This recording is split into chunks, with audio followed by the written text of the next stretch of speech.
제가 16년 전에, 17년 전, 16년 서울에 있는 교회를 담임하러 올라갔습니다. 저도 여러분과 같은 지방 사람입니다. 경상도 대구 사람. 서울은 살아본 적이 없습니다. 서울 말씨들은 막 간지러운 사람이에요. 뭐 남자가 말이 뭐 왜 저래. 근데 서울에 담임하고 가라고 갔습니다. 처음 이제 청년들 면담을 했습니다. 그 몇 안 되는 청년들, 그때 많지는 않았습니다. 근데 한 청년이 대뜸 이렇게 질문합니다. 목사님, 결혼 꼭 해야 됩니까? 그 나이가 되도록 난생 처음으로 그 질문을 받았어요. 결혼을 해야 되냐고. 그 이제 태어나 처음 받아본 질문입니다. 결혼을 해야 되는가? 한 번도 결혼을 왜 해야 되는지 생각해 본 적도 없고 생각할 어떤 전혀 외계인의 언어로 들렸습니다. 결혼을 해야 됩니까? 그 단어가. 난 태어나 지금까지 그 나이가 먹도록 한 번도 결혼을 왜 해야 되는가 생각을 단 한 번도 의심해 본 적이 없는데, 한 번도 의심해 본 적이 없는 그 문장을 나한테 던졌습니다. 결혼을 해야 됩니까? 이 대답을 어떻게 해야 되지? 한 번도 생각해 본 적이 없는데. 그래서 이제 대뜸 결혼을 왜 하다니요? 사람이 태어나면 당연히 짝을 만나 결혼해야지요. 저쪽 반응이 시원치 않습니다. 왜 해야 되는데요? 머리 열났습니다. 이제 그때부터는 이제 동문서답이 시작됐습니다. 야, 세상에 살다가 서울 사람 참 희한하다. 결혼을 왜 해야 되다니. 별 희한한 사람 다 보겠네. 그런데 청년들 면담을 다 마쳤습니다. 몇 사람이 동일한 질문합니다. 목사님, 결혼을 왜 해야 됩니까? 그때부터 제 가치관, 생각, 사고, 이 많은 생각을 하게 됐습니다. 야, 결혼을 왜 해야 되다니. 이해가 안 된다. 이거 어떻게 답을 해야 되지? 고민을 했습니다. 결혼은 사람이 고안해낸 제도가 아니에요. 과학이 발달해서 어느 철학자가, 인문학자가, 어느 왕이 명령을 해서 결혼을 한 게 아니에요. 결혼은 창조주 하나님이 원래 최초에 만든 제도입니다. 27절. 하나님이 자기 형상 곧 하나님의 형상대로 사람을 창조하시되 남자와 여자를 창조하시고, 하나님이 일체초에 사람을 만들 때 남자와 여자로 만들었습니다. 그리고 28절, 하나님이 그들에게 복을 주시며 그들에게 이르시되 생육하고 번성하여 땅에 충만하라. 땅을 정복하라. 바다의 고기와 공중의 새와 땅에 움직이는 모든 생물을 다스리라. 남자와 여자가 땅에 충만하려면, 생육하고 번성하려면, 땅을 정복하려면 결혼해야 되잖아요. 결혼해야 자녀를 낳습니다. 결혼하지 않고 놓은 자녀를 사생아라고 합니다. 문제가 많죠. 반드시 결혼을 해야 다음 세대의 생명의 전수가 이루어집니다. 남자가 여자를 만나 결혼해야만 대를 잇는 자식을 놓고 그 자녀는 생육하고 번성하여 땅에 충만한 인류의 최초의 하나님이 만든 인류에게 준 명령을 지킬 수 있는 거예요. 그렇게 결혼은 사람이 만든 고안해낸 작품이 아니라고요. 하나님이 만든 거라고요. 하나님이 사람에게 땅을 정복하라고 명령을 준 겁니다. 우리 후세대에 복음이 물려주려면 자녀들이 있어야 됩니다. 이 교회에 후세대가 있어야 됩니다. 후세대를 만들려면 결혼해야 됩니다. 결혼해서 우리의 자녀를 출산해야 됩니다. 우리는 이 땅에 태어나서 다음 세대에 복음을 전수해야 될 책임과 의무가 반드시 있습니다. 결혼을 통해서 낳은 자녀들에게 생명의 말씀을 전하고 그 자녀들이 우리의 교회를 이어서 다음 세대에도 복음을 전파하고 세계 선교사로 나가는 복음의 전수자가 또 나와야 됩니다. 지금 우리 교회 학교에서 자라고 있는 800명의 학생들은 다음 세대 교회의 일꾼들입니다. 그들이 없다면 교회 문 닫아요. 교회 망해요. 세계적으로 인구 적게 놓는 우리나라 망합니다. 아이 적게 놓으면 나라 망합니다. 얼마 안 있으면 대한민국이라는 존재 자체가 이 지구상에 사라질지도 모릅니다. 인류가 존재하면. 결혼 가솔게 생각하면 안 됩니다. 사회를 유지하고 국가를 유지하고 교회를 유지하는 가장 기본적인 예식이 결혼 예식입니다. 결혼을 많이 시킨 해는 몇 년 지나면 아이들이 많아요. 교회 학교 아이들이 넘쳐요. 그 아이들은 교회 미래 일꾼이에요. 인구가 줄어든다는 것은 나라의 비극입니다. 사회도 비극이고 교회도 비극입니다. 하나님은 사람에게 최초의 사람을 만들어서 아담과 하와를 만들어서 생육하고 번성하라는 명령을 주셨습니다. 명령이잖아요. 이것도 명령이잖아요. 우리는 이 명령을 지킬 책임과 의무가 있습니다. 2장 18절.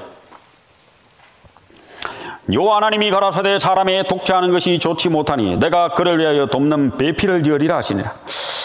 하나님이 좋지 않게 보신 게 있습니다. 독채하는 것, 혼자 사는 것. 그러니까 하나님이 아담에게 하와를 만들어 주셨어요. 결혼, 지금까지 6,000년 인류 역사 가운데 결혼 자체를 의심해본 세대는 없어요. 결혼해나 마네 그런 세대가 인류사에 한 번도 없었다고. 제 아버지 세대, 제 아버지 지금 살아계시면 94세,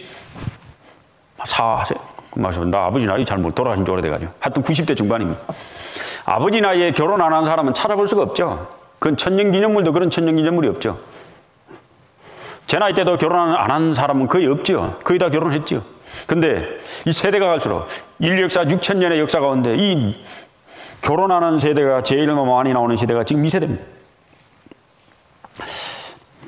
성경은 독취하는 것이 좋지 못하다 있습니다. 우린 좋지 못한 거 하면 안 되죠. 좋은 걸 해야죠. 뭐든지 좋은 걸 취해야 되잖아요. 좋지 못하다 있습니다. 성경 제일 시작도 결혼으로 시작하고 요한계시록 19장의 어린 양의 혼인잔치, 성경 제일 마지막도 결혼식으로 마칩니다. 창세기 2장에 아담과 하와가 결혼식을 올립니다. 결혼을 합니다. 요한계시록 19장의 인류 역사의 마지막에도 결혼식을 합니다. 결혼식으로 성경이 시작되고 결혼식으로 성경이 마쳐요. 결혼한다는 것은 숭고한 일입니다.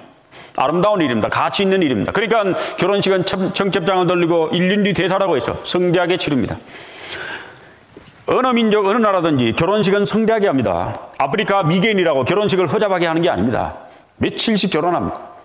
유대인들도 결혼식을 일주일씩 하고, 부자 나라든 가난한 나라든 한 남자와 한 여자가 만나서 가정을 이루는 그 식은 성대한 거예요. 숭고한 거예요. 아름다운 거예요. 거기로 말미암아 사회가 존속된다는 것을 어느 나라, 어느 민족이든지 미개한 민족이든지 공부를 많이 한 민족이든지 다 아니까 그 자체는 숭고하게 일을 합니다. 오늘도 교회는 두 쌍의 결혼식을 했습니다. 결혼식이 많다는 것은 교회의 미래가 밝은 거잖아요. 가정이 탄생되는 것이고 가정으로 말미암아 자녀들이 다음에 이제 생깁니다. 성경의 결혼은 하나님의 축복이라 했습니다. 축복, 하늘이 내리는 복이다. 잠언 18장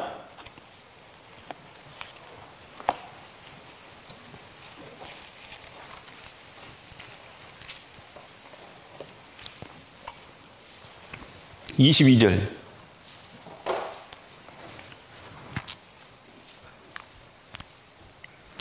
같이 읽어보겠습니다. 아내를 얻는 자는 복을 얻고 여호와께 은총을 받는 자니라. 아내를 얻는 자는 복을 얻고 여호와께 은총을 받는 자니라. 결혼하는 자는 복된 겁니다. 하늘의 복을 받은 거예요. 축복. 여러분들 가정집에 가면은 거실에 무슨 사진이 걸렸어요? 거실에 전부 다 가족 사진이 걸렸습니다. 가족 사진. 부모님에게 가장 소중한 것은 자녀들입니다. 그 자녀의 자녀들입니다. 프로필 사진에 무엇이 있습니까? 카톡 프로필 사진에 뭐 형제자매 사진도 있고 많은 분들이 있더라도 어른분들은 대부분 자녀 사진입니다. 손자 손녀가 있는 분들은 다 손자 손녀 사진입니다. 자손의 자손들. 사람들은 누구나 결혼으로 이루어진 가정, 그로 말미암아 탄생되는 자녀를 축복 중에 축복이라고 생각합니다. 그래서 성경에도 정말 하나님의 축복을 받은 자가 무엇인지 이것을 축복이라고 했습니다. 시편 128편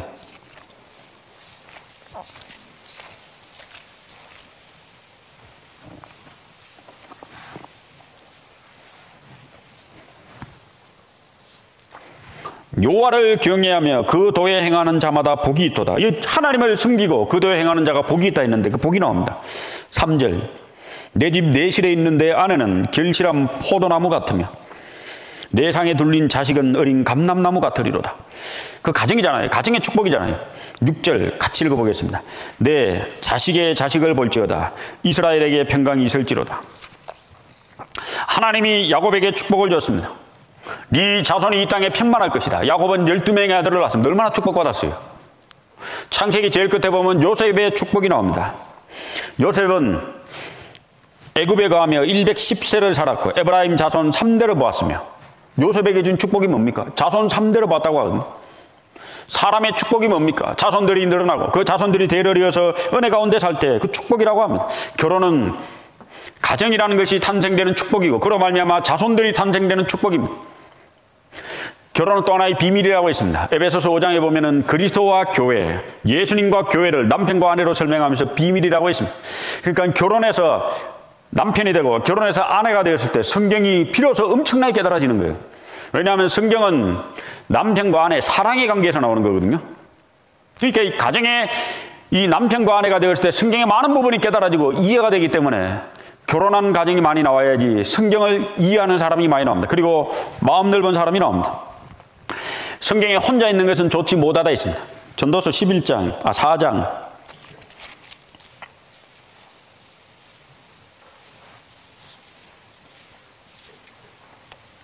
9절 제가 읽겠습니다. 전도서 4장 9절.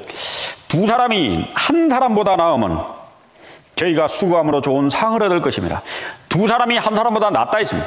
결혼해서 두 사람 되는 게 한 사람보다 낫다 했습니다. 그럼 나은 걸 택해야지. 응? 혼자 사는 것보다 둘이 있는 게 낫다 했어요. 독처하는 것이 좋지 못하다 했습니다.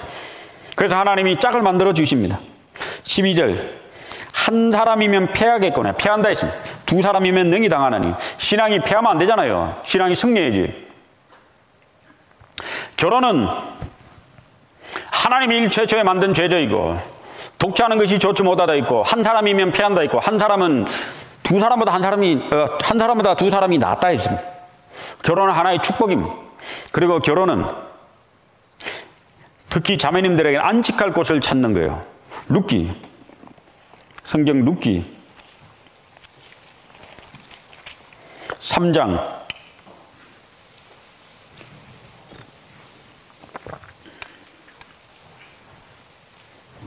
1절 같이 읽어보겠습니다. 룻의 시모 나오미가 그에게 이르되 내 딸아 내가 너를 위하여 안식갈 곳을 구하여 너로 복되게 하여 하지 않겠느냐. 안식갈 곳이라고 했습니다. 시큐리티 안전하게 보호해 주는 것. 이게 직장이 아닙니다. 응? 이 직장이 아닙니다. 안식갈 곳이 누구예요? 뭐예요? 응? 남편이잖아요. 남편. 이 룻의 안식할 곳 장소가 남편이라고 했습니다. 아내에게 남편은 안식할 곳이에요. 그래서 여자는 우리가 살아가면서 집이 안식할 곳이 아니에요. 내 남편이 안식할 곳이고 내 아내가 안식할 곳이. 왜 안식할 곳이라 했잖아요. 지난번에 그 부부 특강 때 제가 했던 글인데 한번 읽어봅시다. 시작. 아내의 집은 내 남편이다. 남편의 집은 내 아내이다. 안 읽네. 아직 결혼 안 해서 그런가. 부부 특강 때 잘 읽었는데 부부들은. 다시 한번 읽어봅시다. 시작. 아내의 집은 내 남편이다. 남편의 집은 내 아내이다. 결혼하면요 아내가 집을 하나 찾은 거예요. 평생을 기거할 집, 안식을 누릴 집, 마음의 위로를 누릴 집. 대저택이 있어도 대저택에 혼자 산다면 안식할 곳이 아니잖아요. 아파트 100평입니다. 혼자 살아요. 그게 무슨 안식할 곳이에요. 13평 주공 아파트라도 사랑하는 아내가 있고 사랑하는 남편이 있으면 그 안식할 곳이잖아요. 집이 안식할 곳이 아니라 집에 있는 아내가 안식할 곳이고 집에 있는 남편이 안식할 곳입니다. 저는 가끔 해외 선교를 갑니다. 코로나 온 이후로는 못 갔는데 옛날에 이제 코로나기 전에 해외 선교 여러 해 다니면서 혼자 선교를 갈 때가 있습니다. 혼자 다니면 많이 불편해요. 집에 오고 싶어요. 아무리 그게 호텔이 좋고 좋은 선교지라 해도 그게 그런가 보다 하고 별 관심 별로 없어요. 선교하고 이제 얼른 집에 오고 싶은데 가끔 제 자매가 따라갈 때가 있습니다. 어떤 목적에 따라서 따라갈 때. 그럼 집에 별로 안 오고 싶어요. 별로 안 오고 싶어. 거기 해외에 같이 아내가 있는 곳이 내 안식할 곳이에요. 남편이 있는 곳이 내 안식할 곳이고. 룻의 안식할 곳은 보아스라고 하는 남편입니다. 왜 우리가 결혼을 해야 되는가? 마음의 안식처를 찾아야 돼. 남편에게 있어서 아내는 마음의 안식할 곳이고 아내에게 있어서 남편은 마음의 안식할 곳이고 집이 어디든지 어디 있든지 두 사람이 있으면 서로 안식할 곳이 되고 그것이 마음의 평안과 안식, 기쁨을 가져다 줍니다. 그리고 결혼으로 말미암아 탄생된 자녀들은 나의 노년에 내 삶을 복양해 줄 자가 됩니다. 룻기 4장 13절. 이에 보아스가 룻을 취하여 아내를 삼고 그와 동침하였더니 여호와께서 그로 잉태케 하심으로 그가 아들을 낳은지라. 자, 아들을 낳았습니다. 15절. 이는 내 생명의 회복자이면, 그 다음에 같이 읽어보겠습니다. 내 노년의 복량자라 됐습니다. 내 노년의 뭐라고요? 복량자. 내가 자녀를 낳으면 지금 애가 어리죠. 1살, 2살, 3살 아무것도 아닌 것처럼 보이죠. 이제 세월 지나면 나는 늙어지고 나를 복양해 줄 사람이 필요합니다. 너리셔, 보호해 주고 양육해 주고 관리해 줄 사람, 우리의 자녀들입니다. 여러분들 할머니는 누가 보살펴요? 아버지가 보살피잖아요. 아들이. 응? 아들이 보살피잖아요. 저도 노모가 계십니다. 90이 다 돼가는 노모. 장모님도 계시고. 그 누가 보살핍니까? 아들, 딸들이 보살피죠 뭐. 왜 우리가 결혼을 하느냐? 안식할 곳을 찾기 위해서. 결혼해서 난 자녀들입니다. 뭐 2명, 3명, 그 자녀들로. 그 자녀들은 나중에 나의 복량자가 됩니다. 노년에 나를 위로해주고, 나를 보살피고, 명절날에 가족을 찾아오, 내 자녀들이 우리 집을 찾아오잖아요. 그리고 왜 결혼을 해야 되는가 하면 교회 모든 일꾼들은 반드시 결혼한 사람이어야 됩니다. 성경의 명령이 되십니다. 자격 명령. 디모데전서 3장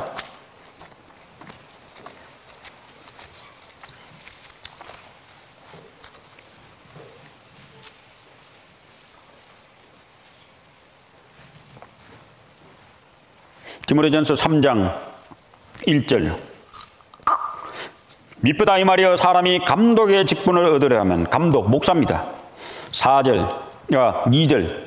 그러므로 감독은 목사는 책망할 것이 없으면 한 아내 남편이 되면. 목사의 자격 요건 필수입니다. 필수. 선택이 아니라 필수 자격 요건은 반드시 한 아내의 남편이어야 됩니다. 이 말은 결혼을 한 사람이어야 되고, 또 하나는 2 아내를 두면 안 됩니다. 한 아내, 딱 한 명의 아내를 둬야 됩니다. 옛날에 일부 다처제가 말했잖아요. 로마 시대는. 그래서 반드시 한 아내의 남편이 목사가 될 수 있습니다. 이 말은 그 결혼한 남자만이 교회를 치료하고 다스릴 수 있는 지도자가 될 수 있다는 말입니다.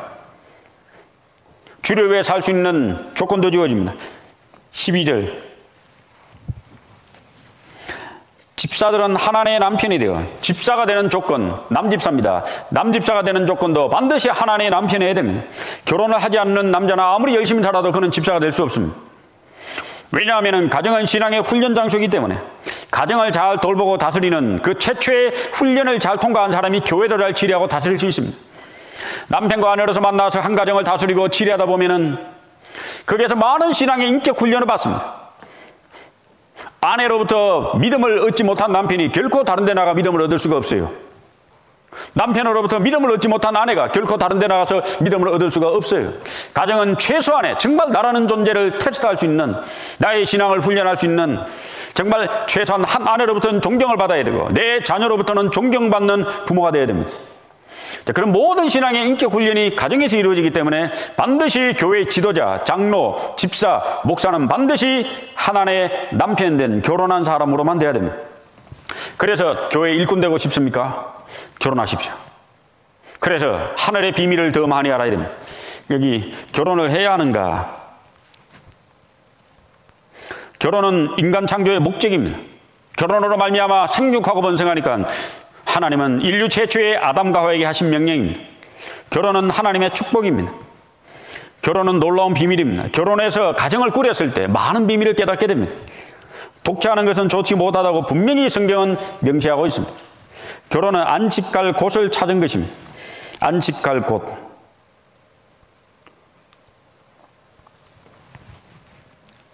사회에서 많은 어려움, 시련, 역경을 겪습니다. 근데 집에 가면 아내가 있어요. 밥을 먹으면서 아내와 대화를 합니다. 마음의 위로를 받습니다. 어떻게 해야 될지 압니다. 목회자 자신도 반드시 아내로부터의 신앙의 코치와 위로, 격려를 얻어야 됩니다. 거기에서 자녀를 양육하고 키우면서 다음 세대 복음 전파의 어떤 교육을 받습니다. 결혼은 나이가 들면서 스스로 필요성을 느끼게 됩니다.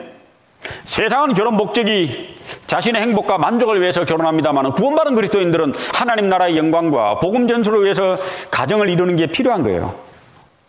가정을 이루지 않고 혼자 살면 오해도 많이 받아요. 잘생긴 남자, 잘생긴 형제, 이쁜 자매가 결혼하지 않고 있으면 그 오해를 많이 받아요. 그리고 많은 유혹을 받습니다. 육체의 정욕의 유혹도 받습니다. 가정의 탄생이 없으면 자녀의 탄생이 없어요. 자녀의 탄생이 없으면 교회의 미래도 없어요. 교회 문 닫아요. 아까도 얘기했지만 국가의 미래도 없고 사회의 미래도 없어요. 우리나라 지금 비극입니다. 0.81명. 국가 대재앙입니다. 지금 350조 원을 부어도 애를 안 낳아요. 우리 교회마저도 그렇게 된다면 한 세대가 지나가면 교회는 문은 닫습니다. 이 교회를 문 닫게 하려면요, 결혼 안 시키고 애 안 놓으면 돼요. 제 말이 이 농담으로 얘기하면 안 됩니다. 우리는 다음 세대의 복음 전수를 위해서, 나에게 생명을 주신 하나님께 감사하며 다음 세대의 생명을 더 전수하기 위해서, 믿음의 전수를 위해서, 교회 유지와 사회 국가 유지를 위해서 결혼해서 가정을 이루고, 그 가정을 통해서 우리의 신앙도 성숙되게 자라야 되고, 다음 세대의 생명을 유전시켜서 복음 전수가 이루어져야 됩니다. 결혼 중차대한 일입니다. 하든지 말든지 알아서 하겠지. 안 됩니다. 전도인들도. 기도하고 마음을 쓰고, 이 어떻게 하면 청년들이 결혼할 수 있을까? 결혼을 오랫동안 중매해 보면은 단순간에 결혼해라 이래가지고 되는 게 아닙니다. 사고를 바꿔야 되고, 가치관을 바꿔야 되고, 생각을 바꿔야 되고, 믿음을 바꿔야 되고, 그 사람의 의식을 바꾸지 않으면 결혼이 잘 안 돼요. 이 사회는 지금 열심히 일을 해서 돈 벌어라, 좋은 직장 가져라, 어린이 태어나서 30살이 될 때까지 좋은 직장 가지는데 온 인생을 투자합니다. 그게 잘못됐다는 건 아니지만, 가정을 가지기 위해서 부모가 제대로 양육하고 교육해 본 적이 별로 없단 말입니다. 다음 세대의 가정을 이루고 그 자녀에게 생명을 전수하기 위한 교육은 부모가 거의 안 한단 말입니다. 여러분들 부모한테 그런 얘기 들어봤어요? 공부를 열심히 해서 좋은 직장을 가지라는 얘기는 들어봤지, 다음 세대의 복음 전파와 자녀 양육을 위해서 그 부모로부터 교육을 해본 적이 별로 없단 말입니다. 부모들이. 이 교회도 심각한 문제입니다. 국가도 문제고. 문제 아닙니까?